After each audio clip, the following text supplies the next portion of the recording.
Well, we're delighted to have back on the show Congressman Bob Good from the House Freedom Caucus. Happy President's Day, Congressman.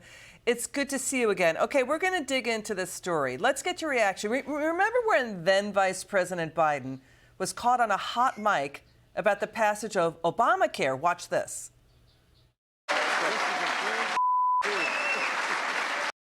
This is a big blanking deal, but now Congressman Politico did a new expose. President Biden's brother Jim tried to capitalize on this push toward health care. Jim had no experience running hospitals. He gets a job advising, big bucks money, advising AmeriCorps, a hospital operator. Jim Biden starts selling his White House connections and clout as the vice president, Joe Biden's brother. What do you make of these new developments? Thanks for having me again, Liz. Great to be with you. This is just the latest example, perhaps one of the biggest examples of the Biden family profiting off the relationship, the access to the former vice president, the current president. Jim Biden, as you noted, had no experience in healthcare, no experience with hospital management, but what he did have is access to his brother. And the report actually alleges that Joe Biden was promised, or they were thinking about giving him equity in the company, into AmeriCorps, and they were also going to put him on the board, and that in exchange he would promote that if the business was successful. Unfortunately, it turned out not to be successful for those others who were invested in it. But if it was going to be successful, it might even be promoted during a presidential campaign. You know, Congressman, so this is happening when he's vice president. You know, so this shows that Joe Biden was deeply involved in his family's business dealings, including with James Biden. I mean, we know that federal investigators at the DOJ are probing a possibly $100 million Medicare fraud involving this hospital company, AmeriCorps. There's no evidence the Biden family had anything to do with that.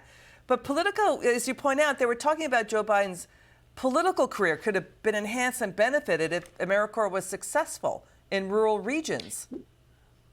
In addition, on the very day that James Biden got a $200,000 check from AmeriCorps, he wrote a check to Joe Biden for the same amount.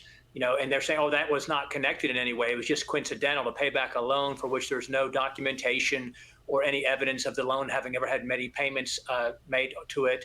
So this is the Biden family business. We don't know what they do except sell access, influence peddling, even bribery and corruption. This is just the latest example of how they've profited off of these business relationships. So talking about giving Joe Biden a seat on the board of AmeriCorps, giving him an equity stake, at least 3 of the president's relatives also employed by AmeriCorps. Jim Biden's wife, Sarah, his son, Jamie. Hunter Biden, also founder, and met with the company's CEO. And then Jim Biden uses his relationship with Joe Biden to pursue government deals and make pitches to the government to get government funds for drug rehab, cancer treatment, lab testing, whatever AmeriCorps was doing. Do you see how he tried to point that pipeline of government money out of the government toward AmeriCorps because James Biden's brother is Joe Biden?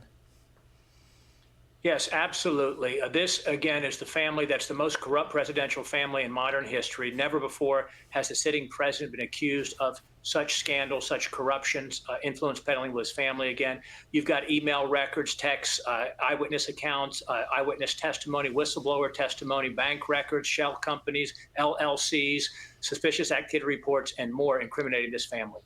Wow, Congressman Good, we'll stay on the story, okay? Happy President's Day again to you. Thanks for joining us. Thank you, Liz. It's good to see you.